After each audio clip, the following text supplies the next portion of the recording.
जब भी हम आसमान की तरफ देखते हैं, बिजली चमकते हुए, तूफान आते हुए, सूरज उगते हुए, इन सारे प्राकृतिक चीज़ों को जब हम देखते हैं, हमारे दिमाग में हमेशा ये ख्याल आता है, ये सब कौन कर रहा है, ये सब आखिर किसने बनाया। इन्हीं सवालों के वजह से सालों से एक सवाल हमारी दुनिया में बना हुआ है, क्या भगवान सच में एग्जिस्ट करते हैं या फिर भगवान सिर्फ इंसानी दिमाग की सबसे बड़ी कल्पना है। आज हम इसी सवाल की तह तक जानने की कोशिश करेंगे। मेरी आपसे एक रिक्वेस्ट है, इस वीडियो को पूरा ज़रूर देखिएगा। आखिर तक आपको कई सवालों के जवाब मिलेंगे और क्लैरिटी मिलेगी। इस सवाल को समझने के लिए इस वीडियो को 4 पार्ट्स में डिवाइड किया गया है। पहला, लोग भगवान पर विश्वास क्यों करते हैं। दूसरा, लोग भगवान पर विश्वास क्यों नहीं करते हैं। और तीसरा, साइंस क्या कहती है। और चौथा है conclusion. Don't believe in God. Why? See, the whole question of believe in God is a wrong question. You believe in God? First thing, नहीं यार, मैं मतलब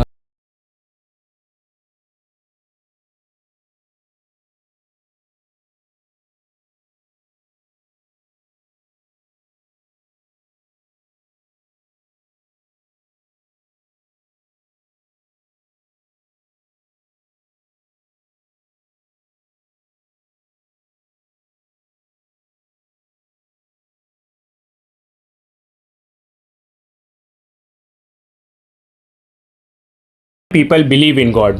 लोग आखिर भगवान में क्यों मानते हैं। सबसे पहले एक फैक्ट, दुनिया की अधिकतर पॉपुलेशन किसी न किसी रूप में भगवान पर विश्वास करती है।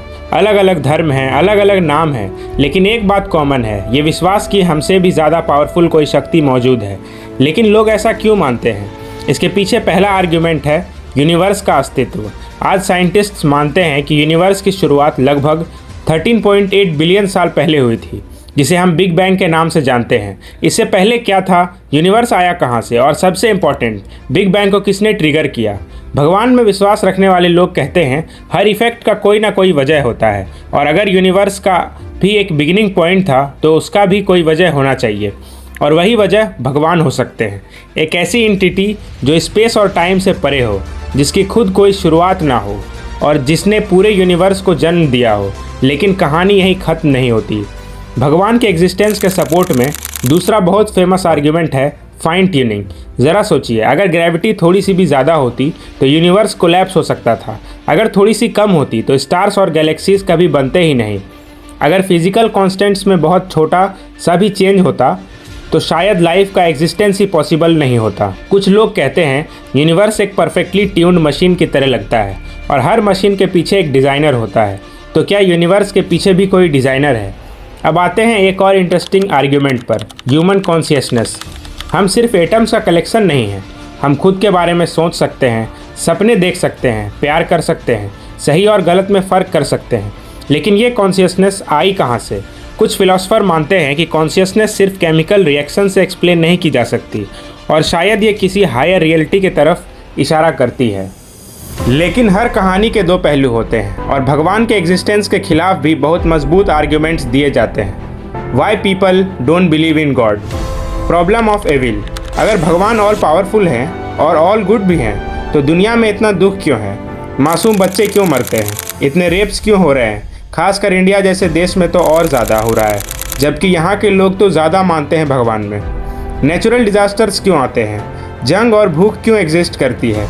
ये सवाल हज़ारों सालों से फिलोसफर्स को परेशान करते आया है, और आज भी इसका कोई यूनिवर्सली एक्सेप्टेड आंसर नहीं है। इसके बाद आता है साइंस का argument, what science says. Evidence की कमी। साइंस किसी चीज़ को तब एक्सेप्ट करता है जब उसे ऑब्जर्व, टेस्ट और वेरीफाई किया जा सके। हम एटम्स को डायरेक्टली नहीं देख सकते, लेकिन उनके इफ़ेक्ट्स को मेज़र कर सकते हैं। हम ब्लैक होल्स को डायरेक्टली नहीं देख सकते, लेकिन उनके इम्पैक्ट्स को तो ऑब्जर्व कर सकते हैं। लेकिन भगवान, आज तक कोई यूनिवर्सली एक्सेप्टेड साइंटिफिक प्रूफ नहीं मिला। इसी वजह से कई लोग कहते हैं अगर किसी क्लेम का एविडेंस नहीं है तो उसे सच मान लेना ठीक नहीं होगा। पहले लोग बिजली को देवताओं का गुस्सा समझते थे, आज हम जानते हैं कि यह एक नेचुरल फिनोमेना है। पहले बीमारियों को डिवाइन पनिशमेंट माना जाता था, आज हम जर्म्स और वायरसेस को जानते हैं। जैसे जैसे साइंस आगे बढ़ती गई वैसे वैसे कई मिस्ट्रीज सॉल्व होती गई, और कुछ लोग कहते हैं शायद एक दिन यूनिवर्स की ओरिजिन भी कम्प्लीटली एक्सप्लेन हो जाएगी बिना भगवान को इन्वॉल्व किए। लेकिन यहाँ एक ट्विस्ट है, साइंस और गॉड हमेशा एक दूसरे के अपोजिट नहीं रहे। कई महान साइंटिस्ट भगवान पर विश्वास रखते थे, जैसे आइजैक न्यूटन, और कई नहीं रखते थे, जैसे एल्बर्ट आइंस्टीन और मैरी क्यूरी। यानी इंटेलिजेंस और बिलीफ का कोई सीधा कनेक्शन नहीं है।